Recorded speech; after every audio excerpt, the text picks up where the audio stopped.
हम लोग straight line पढ़ रहे थे और उसकी मिसलेनियस चल रही थी हमारी। तो जो बच्चे रोज आ रहे हैं उन्हें तो समझ में आ रहा होगा कुछ, और जो नहीं समझ में आ रहे, यानी जो बच्चे नहीं आ रहे, उन्होंने बढ़िया तरीके से स्ट्रेट लाइन की बैंड बजा दी है। अब वो चाहे खुशी से ना आ रहे हो, चाहे मजबूरी से ना आ रहे हो, ठीक है ना, चाहे किसी भी कारण से रेगुलर ना आ रहे हो। चलिए बताइए, प्रियंका मैडम दिखेगा तुम्हें या उधर हो जाओगी? हाँ बताओ, चलो लास्ट क्वेश्चन कौन सा था जो हमने किया था? कर लिया था ना सिक्स हमने।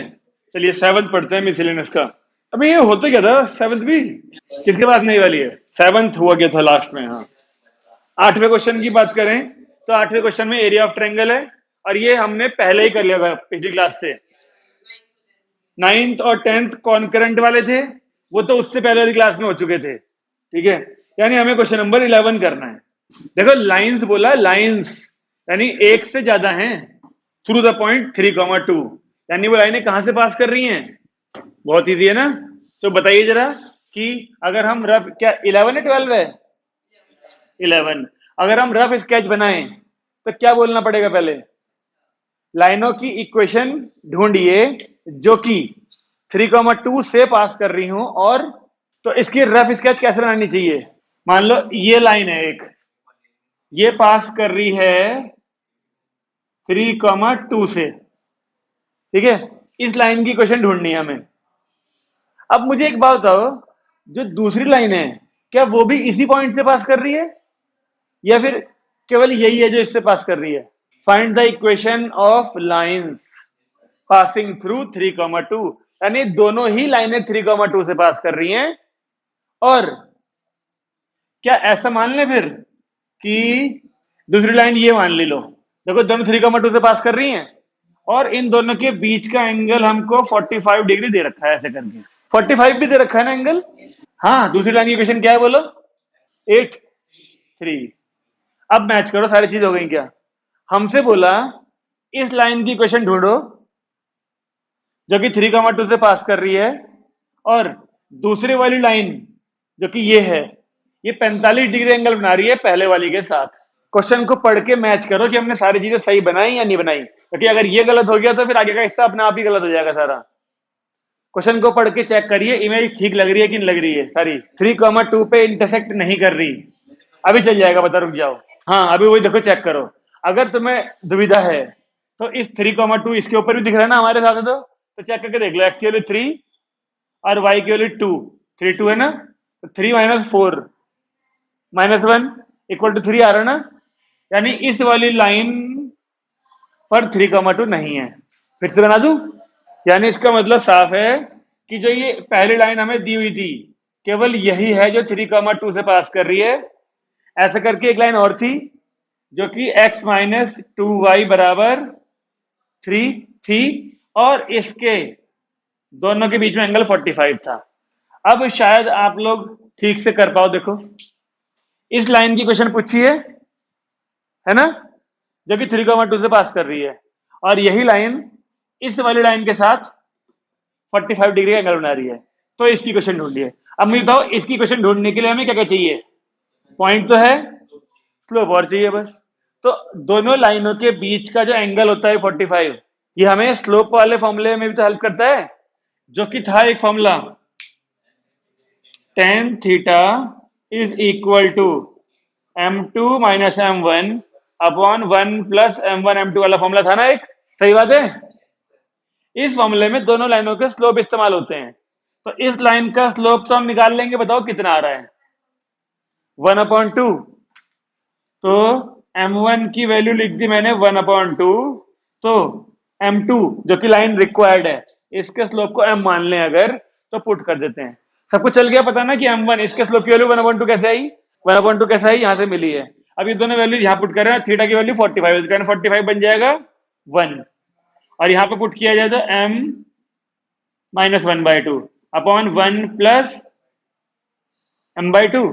अब एलसीएम लेके सॉल्व करें तो 1 =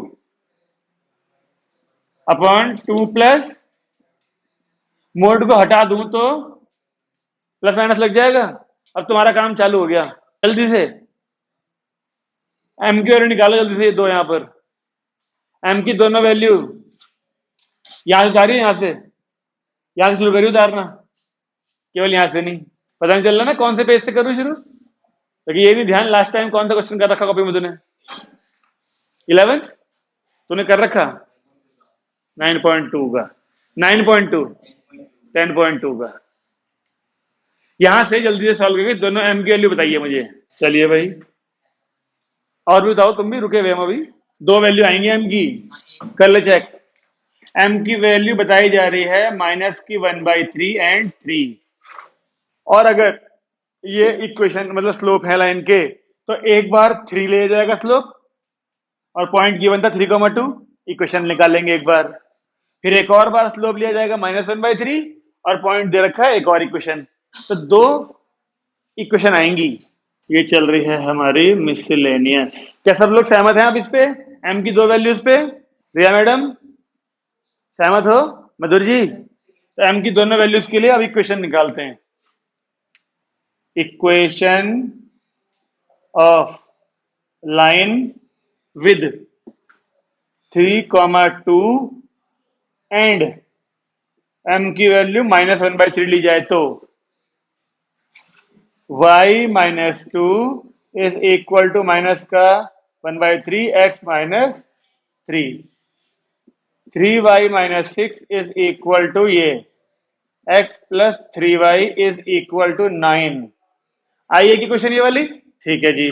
also equation of line with point, इस बार फिर से 3,2, बट m की वैल्यू लेनी पड़ेगी 3, दूसरे वाली वैल्यू।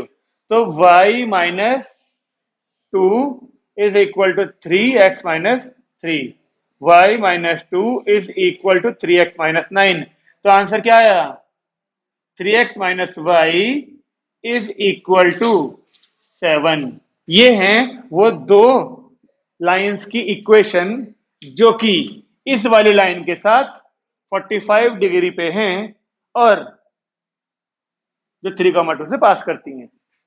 अब ये 3,2 इनका सॉल्यूशन है कि नहीं, आप चेक कर सकते हो। देखो, x की वैल्यू 3 डालें तो 3, और y की वैल्यू 2 डालें तो 6 और 3 9 आ गया ना। ऐसे यहां पर 3 3 9 -2 7 आ गया ना।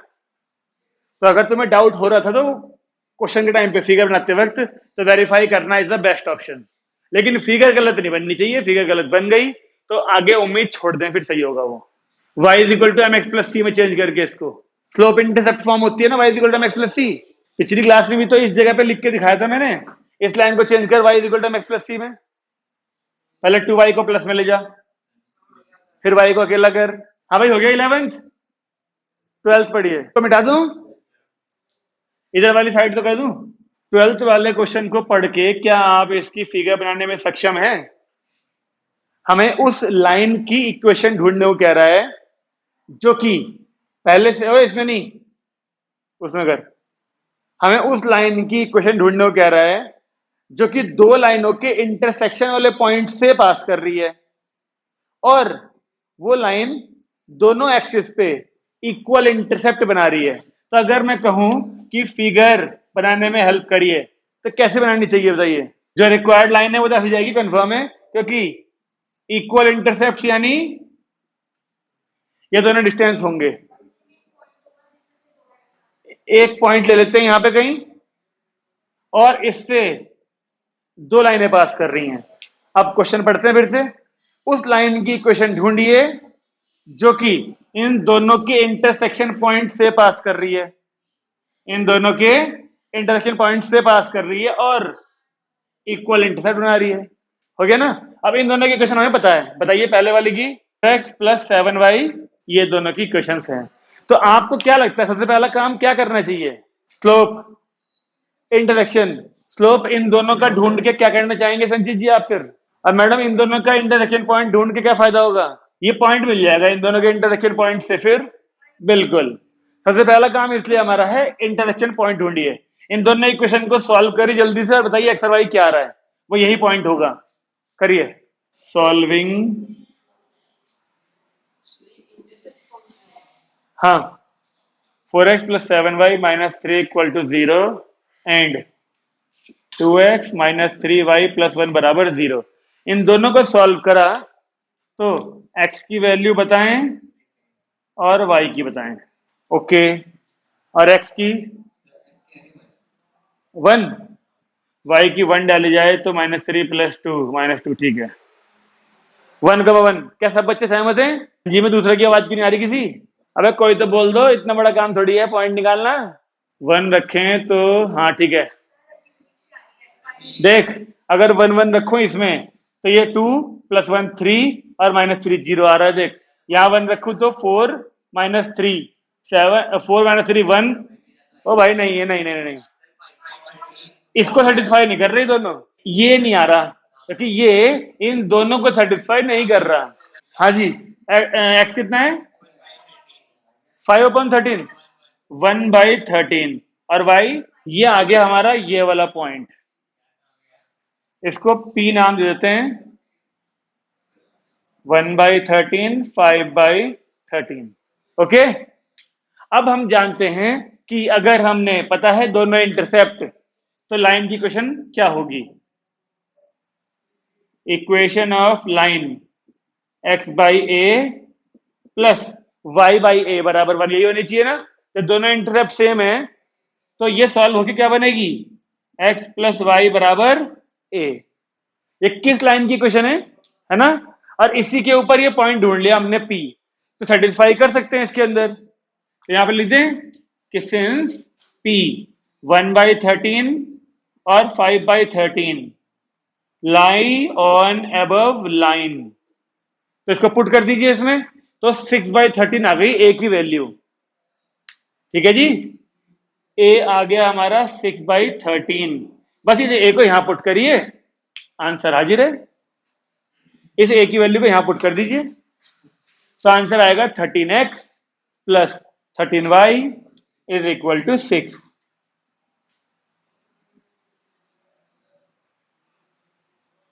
ये आंसर होना चाहिए। ऐसे क्वेश्चन पहले भी कर चुके हैं हम, थर्ड एक्सरसाइज, सेकंड एक्सरसाइज में, जिसमें इंटरसेप्ट फॉर्म ही थी। उसने कहा था कि दोनों इंटरसेप्ट इक्वल है और लाइन यहां से पास कर रही है। ये पॉइंट पहले से गिवन था। और जब ये क्वेश्चन मिसलेनियस में आ गया ना, ये क्वेश्चन मिसलेनियस में आ गया, तो आपको बस ये पॉइंट ढूंढने को कह दिया पहले, बाकी सारे कंडीशन सेम है। तो ऐसे क्वेश्चन पहले भी कर चुके हैं, मिसलेनियस में थोड़ा सा काम बढ़ा दिया बस। 13 पढ़िए, 13, और 13 के अगले पेज का पहला क्वेश्चन है, तो बहुत इंपॉर्टेंट है वो। अगर पुरानी किताब में y/x वाला ही था, देखो शायद वो y, वो प्रूव दैट में। हाँ, ये इंपॉर्टेंट क्वेश्चन है, इंपॉर्टेंट। केवल tan कैसे हो सकता है? तो गलती है तुम्हारी किताब में, tan के साथ में m है, y/x से कुछ है, थीटा भी होगा। थीटा है tan के साथ में, लगा लो ठीक जगह। क्वेश्चन नंबर 13 पढ़ा आपने? उसमें कह रहा है कि ओरिजिन से जाने वाली एक लाइन है ना, और वो एक दूसरी लाइन जिसकी इक्वेशन क्या है? y = mx + c के इंटरसेक्ट कर रही है, को इंटरसेक्ट कर रही है, और थीटा एंगल बना रही है। ओरिजिन से तो पास कर रही है वो लाइन, एक लाइन जो ओरिजिन से पास कर रही है और थीटा एंगल बना रही है y = mx + c लाइन के साथ, तो प्रूव करिए ये। क्वेश्चन समझ में आया? क्वेश्चन समझ में आ गया? तो अगर कोई लाइन ओरिजिन से पास करती है तो वो किस फॉर्म में होती है? 0 0 से तो पास कर रही है।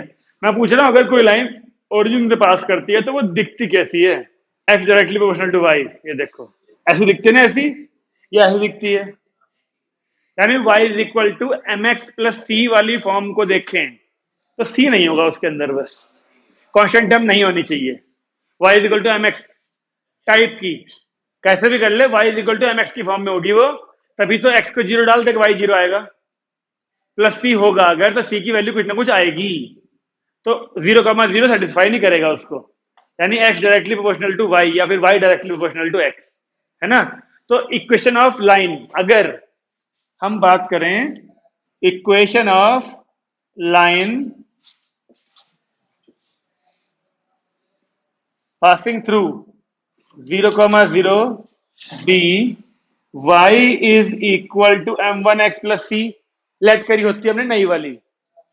या फिर रुको, equation of line passing through मत लिखो अभी, यहां पर केवल इक्वेशन ऑफ लाइन लिखो। ये हमने लेट करा, let equation of line B y is equal to m1x plus 2। अब दिखाते हैं कि ये ओरिजिन से जा रही है, तो x और y की जगह पे 0 0 पुट करा जाए, तो c की वैल्यू क्या आएगी? 8।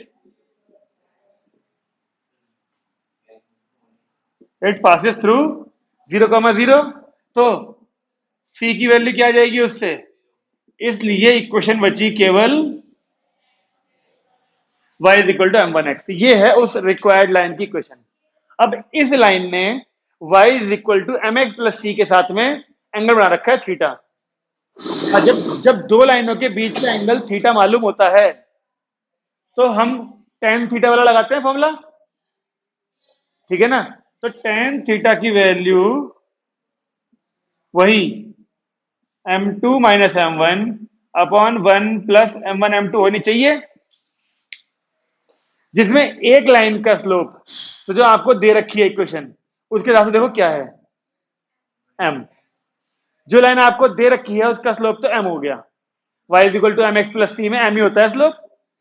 और जो लाइन हमने ली है, यहां पर स्लोप क्या है? m1।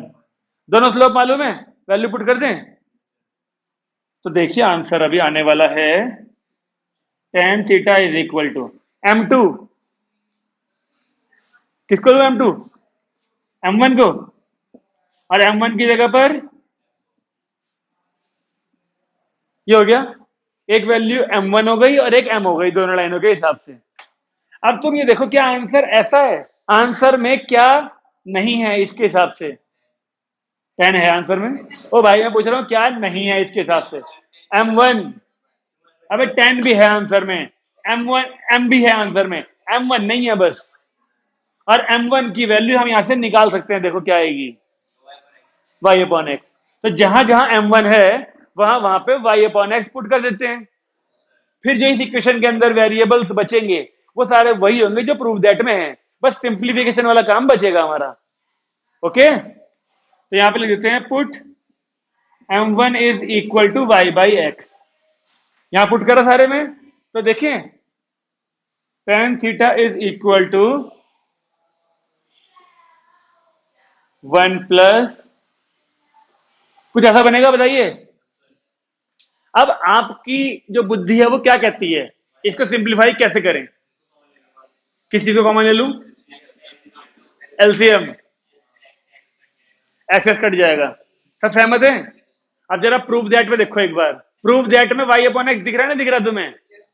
और हमारे यहाँ पे y अपॉन एक्स है कि नहीं है? एक y अपॉन एक्स ये रहा, एक y अपॉन एक्स ये रहा। तो मैं तो ये सलाह दूंगा कि आप एलसीएम मत लो, केवल यहां प्लस माइनस लिख के इस पूरी वैल्यू को इधर लाओ और y अपॉन एक्स को मत छेड़ो, क्योंकि आंसर में y अपॉन एक्स चाहिए। फिर बाद में क्या, अभी क्या फायदा तुम एलसीएम ले लो, फिर बाद में y अपॉन एक्स ढूंढते फिरोगे। तो जब मिला हुआ है y अपॉन एक्स तो छेड़ो मत इसे, केवल दो केस बनाओ। अब एक, जो ये वाली वैल्यू प्लस की ले ली, tan theta y upon X 1 plus M Y upon X, ऐसे करके। संचित महाराज जल्दी से आंसर बताओ, यहां से y अपॉन एक्स की वैल्यू निकालो। हाँ आप, जो लोग कभी कभी आते हैं उनको काम बहुत सारा देना पड़ता है ना, आज आया पता नहीं अगली बार कब आएगा। अबे फेयर में ही कर लेता, जगह छोड़ दे 5 लाइनें इसके लिए, कम से कम वो तो तेरा एंड टू एंड हो जाएगा। तो ये दिख रहा है ये 5-6 लाइनें तो छोड़ दे इसके लिए, इसे निकाल के फिर से उतार लियो। एक केस लिखा ना अभी, एलसीएम कहीं नहीं लेना, सारे y अपॉन एक्स वाले एक तरफ करो, पहले क्रॉस मल्टीप्लाई करो, क्रॉस मल्टीप्लाई करके सारे y अपॉन एक्स इकट्ठे करो, तो ही y अपॉन एक्स की वैल्यू निकलेगी। अबे मत देख फिर,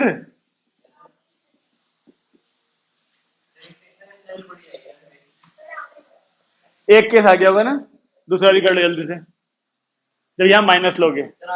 आंसर में क्या है, 1 माइनस है ना m tan थीटा में, ठीक है।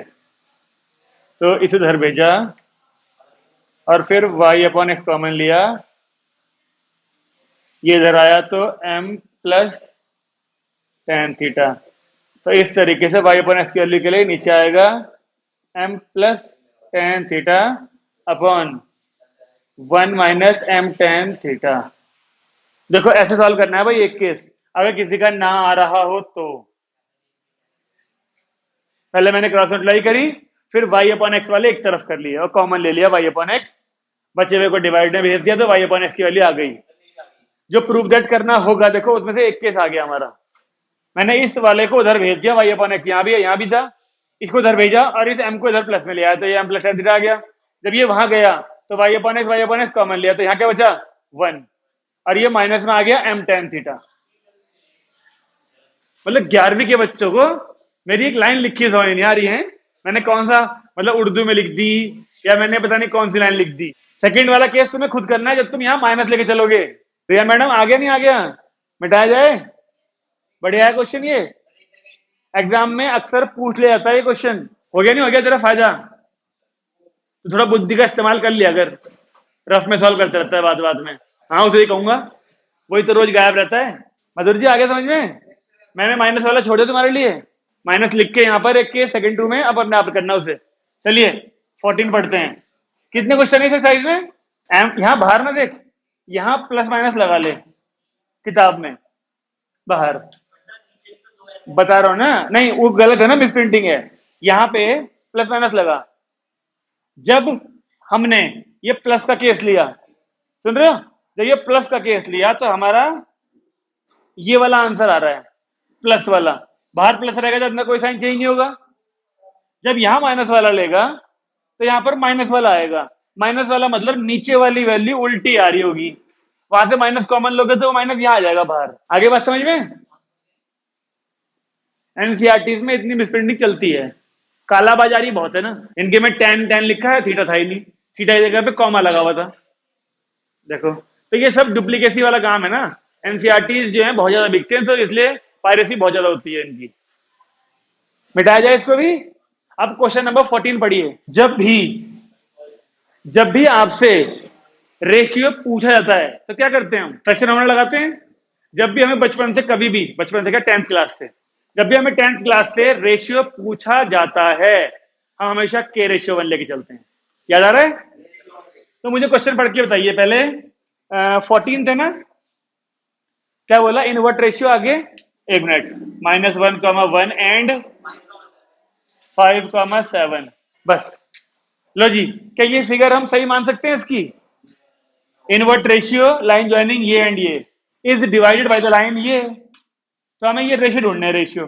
अब बताइए किस तरह से हम इसे कर सकते हैं? लाइन की इक्वेशन किसकी? इसकी।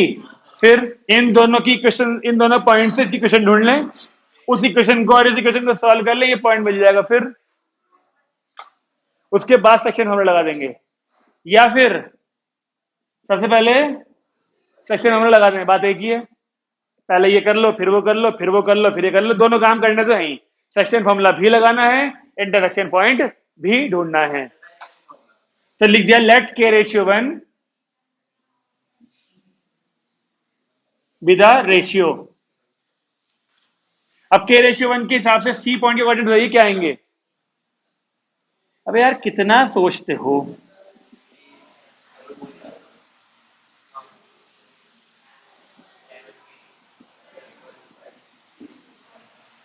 क्या ये जीवन में पहली बार लगा रहे क्या सेक्शन फॉर्मूला? तो इतना क्या सोचना, इसकी इंटू इसमें नहीं करी जा रही। सी पॉइंट मिल गया, ये सी पॉइंट मिल चुका है। मैडम एक तरीका और भी है करने का, अगर इस सी पॉइंट को आप इस लाइन की क्वेश्चन में पुट कर दो तो भी क्या मिल जाएगा, इसकी इक्वेशन ढूंढने की जरूरत है नहीं। फिर ये जो सी पॉइंट है ये दोनों का सोल्यूशन है, जबकि इसकी इक्वेशन पता भी है, तो क्यों ना इस सी पॉइंट को इस इक्वेशन में पुट कर दीजिए बस एक्स और वाई में, तो क्या मिल जाएगा? लिखो C लाइज ऑन, काम कर लो, x प्लस वाई बराबर 4, देयरफॉर x यानी 5k -1 upon k plus 1 plus y 7k plus 1 बराबर ये 4। यहां से बताइए k की वैल्यू कितनी आ रही है? नहीं बिना सॉल्व कर बता दे, 1/2। ऐसा बता रहे हैं बच्चे कि k की वैल्यू 1/2 आ रही है, और अगर k की वैल्यू 1/2 है तो रेशियो क्या बोलेंगे हम? ऐसे 1/2 रेशियो 1, ऐसे ऐसा मिलता है कभी तुम्हें रेशियो लिखा हुआ? इस 2 की इंटू दोनों जगह पे करी जाती है, फिर तो ये 1:2 पढ़ा जाता है। ये है हमारा रिक्वायर्ड आंसर। इधर भी 2 की इंटू करी, इधर भी 2 की इंटू करी, इधर का 2 कट गया, उधर का 2 मल्टीप्लाई में आके ऐसा दिखता है। फिर क्यों आ जाए भाई साहब? ठीक है, तो ये देख लो मिसलेनियस का क्वेश्चन है और 4 लाइन में खत्म हो गया।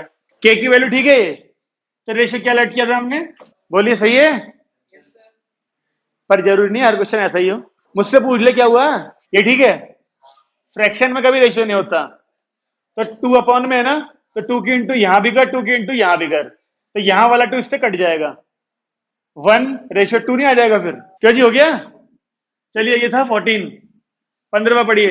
एक चीज देखी तूने, अभी तक तो सोया नहीं, तो अब से रोज यहीं बैठेगा। तुम्हें कोई आपत्ति तो नहीं है? वो तो वहां भी नहीं सो रहा, ये क्या बात हुई? आगे बैठ रहा है तो लड़की जाएगी ये? नहीं नहीं नहीं। चलिए 15वां, 15वां। हाँ बताओ फिर, मुझे कैसे पता होगा? तो 75 कह रही थी, कितने कह रही थी? 70 के आसपास आएंगे, 80 में से। उस वाली बच्ची का उम्मीदवार कितने हैं? 73.5। तो तुझे गलतियां मिल गई। 69 कुछ अच्छे तो नहीं है, कोई बात नहीं, चलो अगली बार लाइयो फिर, ठीक है? अगली बार लाइयो नंबर अच्छे वाले। बताइए, नंबर है अब 15वां। पढ़ते हैं 15वां क्वेश्चन। ये तो होमवर्क जैसा, क्योंकि एग्जाम्पल की तरह था। एग्जाम्पल नंबर क्या था? देखो इसमें 135 डिग्री वाली बात हुई थी। एग्जाम्पल नंबर 21, एग्जाम्पल नंबर 21 की तरह था। नहीं, एक मिनट, फाइंड द क्या बोला तुमने? डिस्टेंस। हाँ ठीक है, ये वही क्वेश्चन है, होमवर्क वाला है ये। एग्जाम्पल नंबर 22 की तरह है। कॉपियां खोल के एग्जाम्पल नंबर 22 देखना, अगर नहीं समझ में आया तो वीडियो खोल के एग्जाम्पल नंबर 22 देखना, फिर आ जाएगा समझ में तुम्हें। लेकिन हम दोहराएंगे नहीं क्वेश्चन को। 16वां ज्यादा बड़ा हो गया ना? 16वां क्वेश्चन बहुत अच्छा है भाई, लगा लेना, इसमें इंपॉर्टेंट है। हाँ दोबारा पढ़ना है। फाइंड द डायरेक्शन यानी थीटा, फाइंड द डायरेक्शन यानी थीटा पूछा है इस बार। यानी एक लाइन कितने एंगल पे है वो पूछा है, जबकि वो -1, 2 से पास कर रही है, और x प्लस वाई, अरे आगे बोल दे क्या है, x प्लस वाई 4, और इसका पॉइंट ऑफ इंटरसेक्शन इस वाले से 3 यूनिट्स की दूरी पे है। तो देखो जरा, क्या ये फिगर से काम चलेगा हमारा?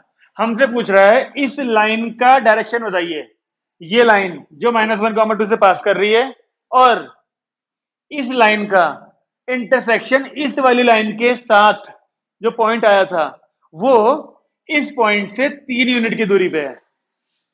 पढ़ के देखो एक बार फिर से क्वेश्चन को और फिगर देखो, फिर मैच करो कि सही है, काम चलेगा कि नहीं चलेगा। क्या जो बात उसने बोली है वो कुछ कुछ इसमें झलक रही है?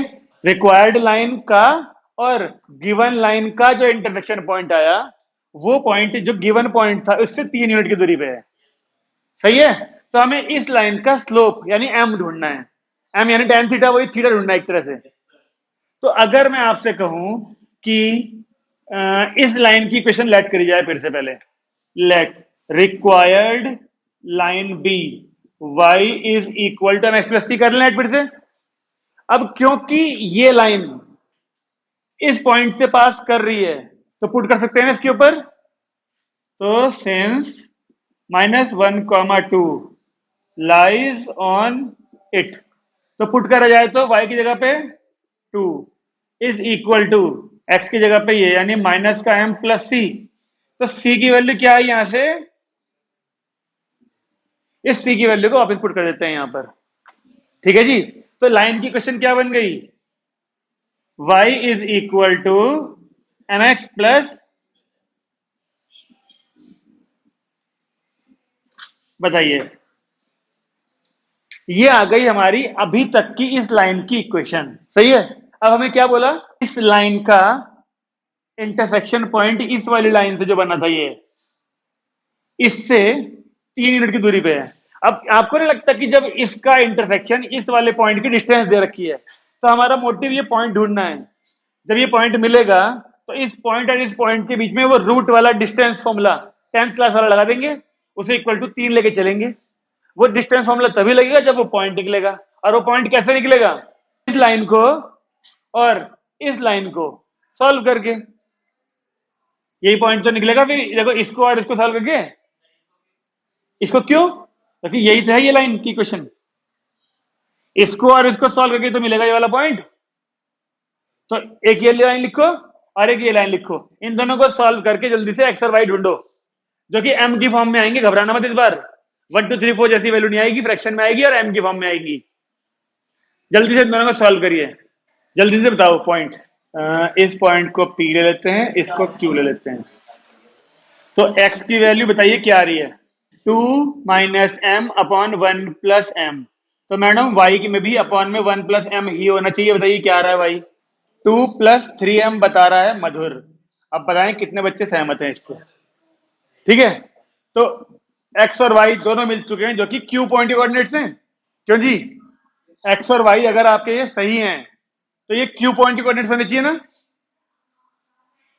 पी पहले से ही पता है, क्यू हमने ढूंढ लिया।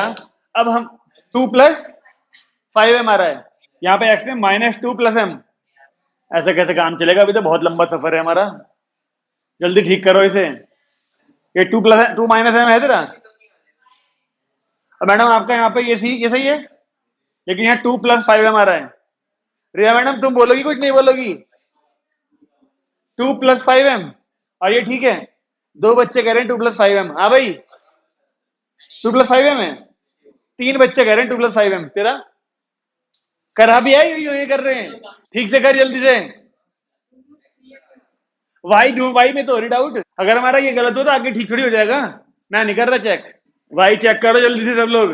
तो यानी यहां पर 2 + 5m के चांसेस ज्यादा हैं।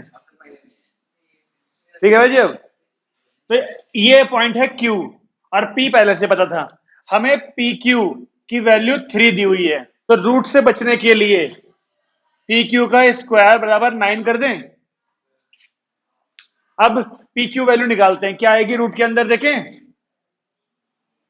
नहीं रूट नहीं, PQ ये वाली वैल्यू -1, यानी 2 - m/1 + m + 1 का होल स्क्वायर, प्लस ये 2 + 5m/1 + m -2 का स्क्वायर बराबर 9।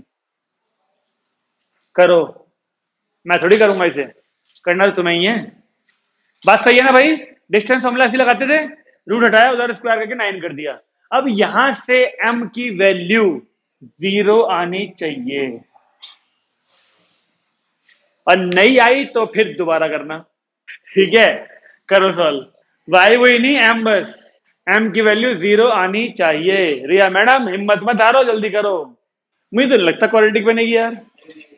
मुझे तो ध्यान आ रहा है वो 2m या 4m = 0 आता है, इससे m की वैल्यू 0 आ जाती है। चलो अभी चेक करते हैं, बाकी लोग चेक करो। क्या आपके स्क्वायर वाले कट गए दोनों तरफ। 2m या 4m बराबर 0 टाइप बचना चाहिए मेरे हिसाब से तो कुछ, और उससे m की वैल्यू 0 आती थी। रिया मैडम मुझे लग रहा है तुम्हें ना चश्मे में एक धागा बांधना पड़ेगा, वो जो गले में लटका रहता है चश्मा, गिरता नहीं है उससे। बात बात में नाक पाया था चश्मा ये। वो तो बेचारी नाक है, चश्मा अगर रोक ले रही इसके। अरे यार इतनी देर लगाओगे, फिर तो हो गया, हमारी एक्सरसाइज जरूरी है। एक एक का क्या मतलब है, मुझे तो ध्यान है कि एम स्क्वायर कट जाते हैं। नहीं, एक ही वैल्यू आएगी। जल्दी से कह दो कोई, कट गया ना अब एम। हाँ, तो केवल 0। हाँ प्रियंका मैडम कहाँ खो गई तुम, भटक गई बीच में कहीं। क्या तूने यहाँ पर a + b का होल स्क्वायर खोल दिया क्या। अरे यार तुम्हें ये ध्यान नहीं आया, यहाँ पे एलसीएम लेते ही 1 + m का होल स्क्वायर उधर भेज देते। रिया मैडम हथियार डाल दिए। नहीं वो तो होल स्क्वायर तो खुलेगा ही, लेकिन अपॉन वाली वैल्यू को पहले ही होल स्क्वायर दोनों का सेम होगा, m + 1 का होल स्क्वायर, उसे उधर भेज दो। हाँ नीचे उधर भेज दो 9 के पास, और यहां बचेगा केवल 2 - m + 1 + m। m से m वैसे ही कट जाएगा, ऊपर बचेगा यहाँ पे 3, और यहां बचेगा 2 से 2 कट जाएगा, 5m - 2m, 3m बचेगा यहाँ पर केवल। तुम्हारे होल स्क्वायर कहाँ खुल रहे। ओ मैडम होल स्क्वायर कहाँ खुल रहे, मेरे हिसाब से यहाँ 3 आ रहा, और वहां 3m आ रहा केवल ऊपर बस। होल स्क्वायर कहाँ खुल रहे फिर a + b के। अरे ऊपर ये जाएगा तो कट दिखेगा क्या हमसे, होल स्क्वायर कहां बन रहा फिर?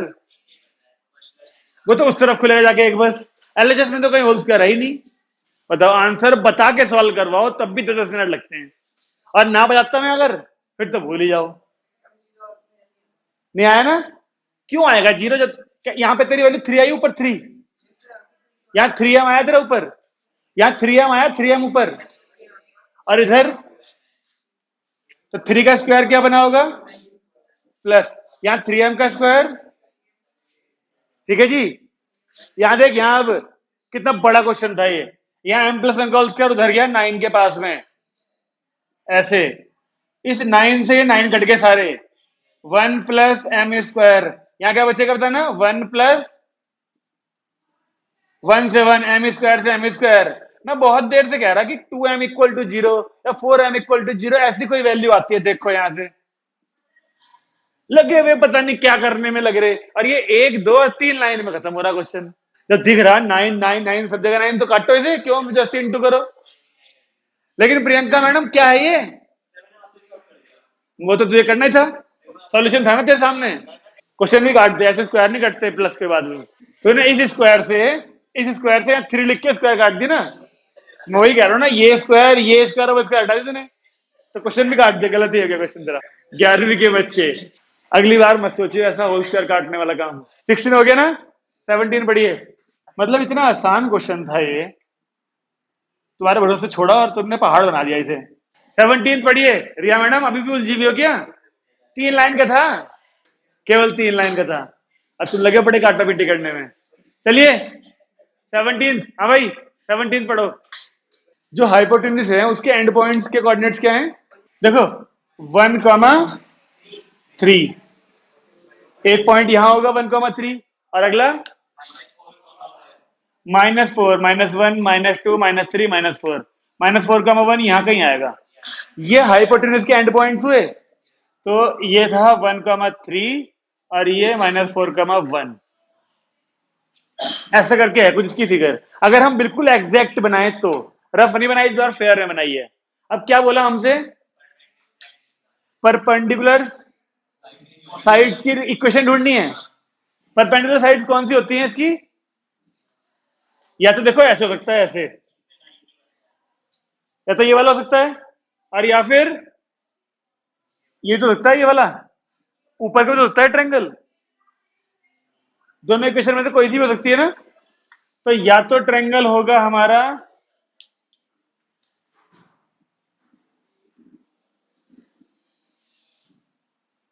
ये वाला, और या ट्रायंगल होगा हमारा ये। इन दोनों में से कोई भी ट्रायंगल हो सकता है हमारा। ठीक है, तो इसको ए और इसको बी ले लिया, ये सी ये डी। अब सी, या तो ट्रायंगल हो सकता है ए बी सी, या ट्रायंगल हो सकता है ए बी डी। ठीक है, अब आप खुद सोच के बताइए, यहां पर एक्स की वैल्यू 1 होगी और यहां पर एक्स की वैल्यू -4 होगी। तो क्या आप मुझको बता सकते हो कि इस इक्वेशन ऑफ बीसी क्या होगी? या फिर लिखते हैं पहले, triangle can be A B C और A D C. A B सी भी हो सकता है ट्रायंगल, ए डी सी भी हो सकता है triangle. A D C, A D B sorry, A D B. ठीक है, ए डी बी। और अगर अब नीचे वाला ट्रायंगल हो, इफ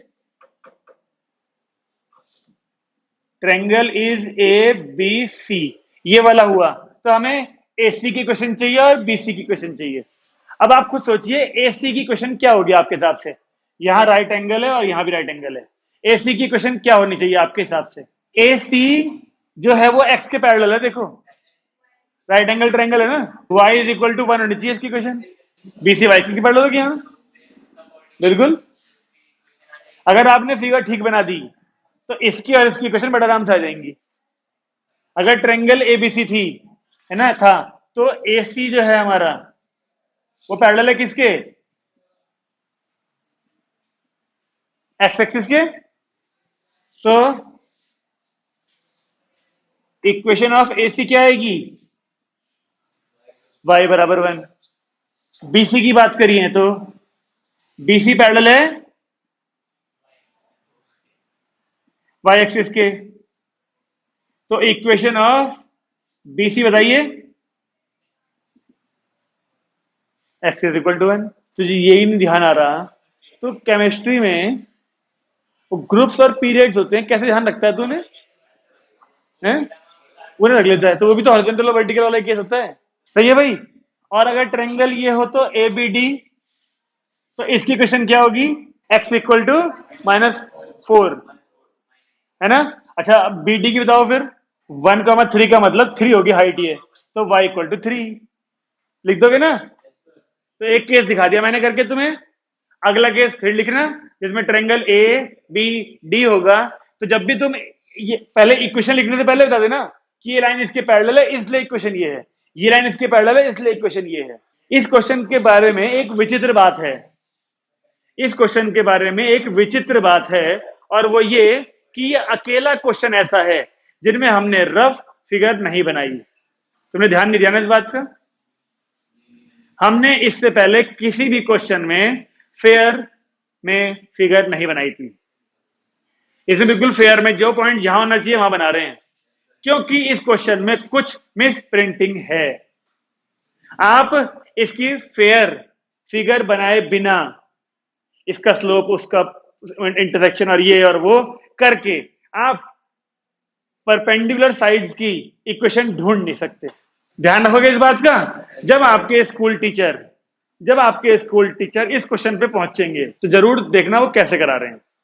ये एक तरीका तो है ही सही, क्या वो जनरल पॉइंट लेके करा रहे हैं कि नहीं करा रहे हैं, यानी रफ फिगर बना के, फेयर बना के, तो ऐसे ही होगा क्वेश्चन ये। ठीक है, ये था 17th। मैंने अभी एक केस छोड़ दिया, पता है ना तुम्हारे लिए, ए बी डी ट्रायंगल वाला।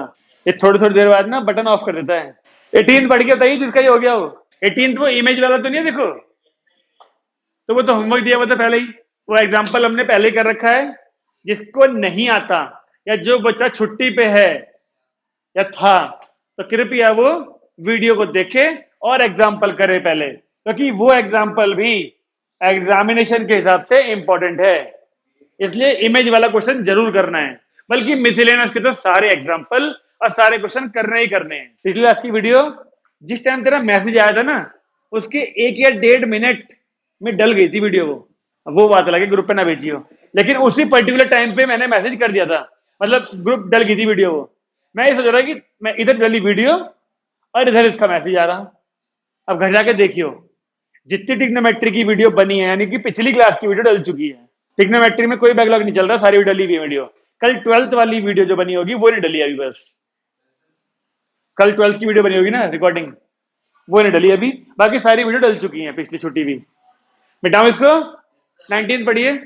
दो लाइनें दी हैं और वो दोनों एक पर्टिकुलर लाइन के साथ इक्वल एंगल बना रही हैं, तो कैसे फिगर बननी चाहिए?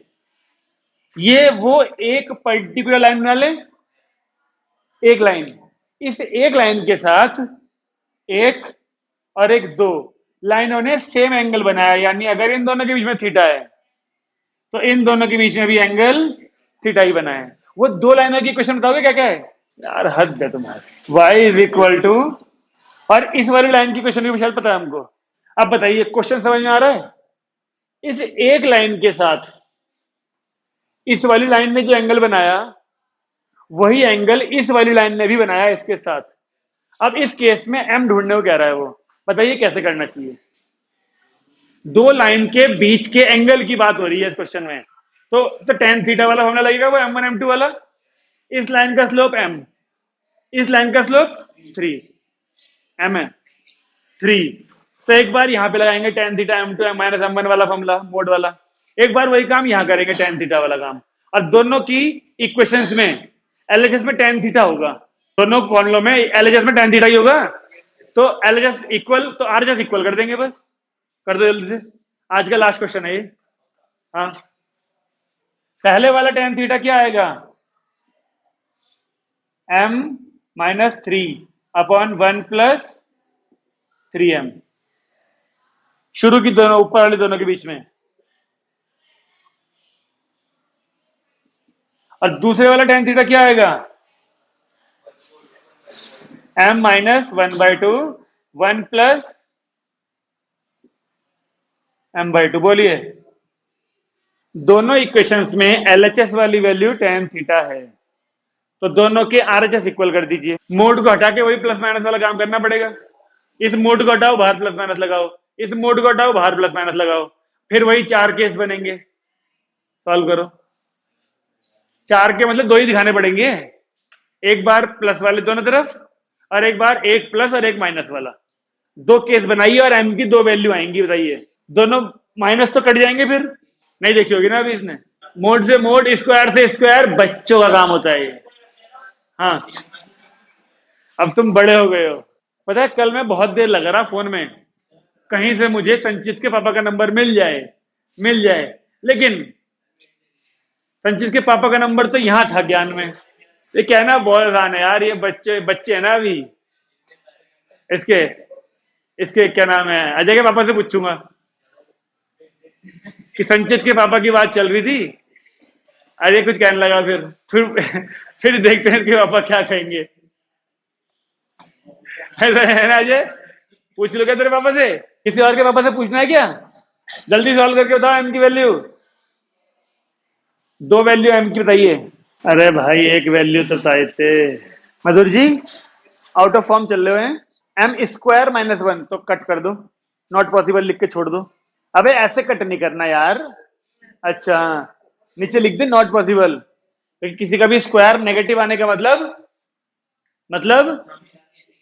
स्क्वायर नेगेटिव आने का मतलब इमेजिनरी नंबर है, और यहां पे बात चल रही है रियल नंबर की केवल। तो नॉट पॉसिबल लिख के छोड़ देना कि वो वाला केस पॉसिबल नहीं है। दोनों तरफ प्लस लेके चले थे जब, है ना, तो दोनों तरफ प्लस लेके चलने वाला केस पॉसिबल नहीं है। अब दोनों तरफ मतलब एक तरफ प्लस एक तरफ माइनस वाला केस लो, उससे तो काम की वैल्यू आ जाएगी कुछ ना कुछ। ये कौन सा वाला केस है? कौन सा वाला केस है? दोनों तरफ प्लस। देखिए, इससे जो आंसर आया, इससे पहले वाला स्टेप में M square equal to minus 1 है क्या? है ना? तो भी लिख दो नॉट पॉसिबल, और जो आंसर आया था काटो से। एम स्क्वायर इक्वल टू -1 से एम की वैल्यू -1 थोड़ी आएगी, काटो से नीचे वाली लाइन को जो डब्बे में डाली तूने। अब सेकंड केस ले, एक प्लस एक माइनस वाला, एक प्लस एक तरफ नेगेटिव वाला केस ले, अब मोड को हटा के। फिर बताओ एम की वैल्यू क्या आ रही है? एम की वैल्यू बना रही है, इनकी क्यों नहीं आ रही फिर किसी और की? क्वाड्रेटिक बन रही है इनकी, एम की 2 वैल्यू आएंगी। क्वाड्रेटिक है, रही एम की 2 वैल्यू क्या आ रही है? क्या, 1 मिनट। एम की वैल्यू एक तो आ रही है -1 और 7/5। जब तक कोई और नहीं बोलेगा तब तक यही सही मानी जाएगी। कोई और है दावेदार? चलो ठीक है, कोई बात नहीं। अपने आप करना है इस क्वेश्चन को दोबारा से, और एम की वैल्यू ढूंढना, और वो यहाँ आंसर वही होना चाहिए एम। ठीक है ना? तो अगले वीडियो में, यानी अगली क्लास में, हम लोग इस एक्सरसाइज को खत्म कर देंगे। ओके? तो उम्मीद ये है कि सब बच्चों का एग्जाम, नहीं डिवाइन लाइट डीएलएस बच्चा है अभी ना, कब खत्म हो रहे तुम्हारे? 18, अभी तो बहुत दिन है। तो जिन बच्चों की स्टेट लाइन कमजोर है, टिवडल वाले खास तौर पे, ये लोग पढ़ना शुरू कर दो और खत्म कर लो। एक बार हम इस चैप्टर से निकल गए ना आगे, फिर डाउट्स क्लियर नहीं होने के तुम्हारे आराम से, इसलिए पढ़ लो। ठीक है जी? बंद करें क्लास? रिया मैडम, यहां तक के सारे क्वेश्चन कर लीजिएगा।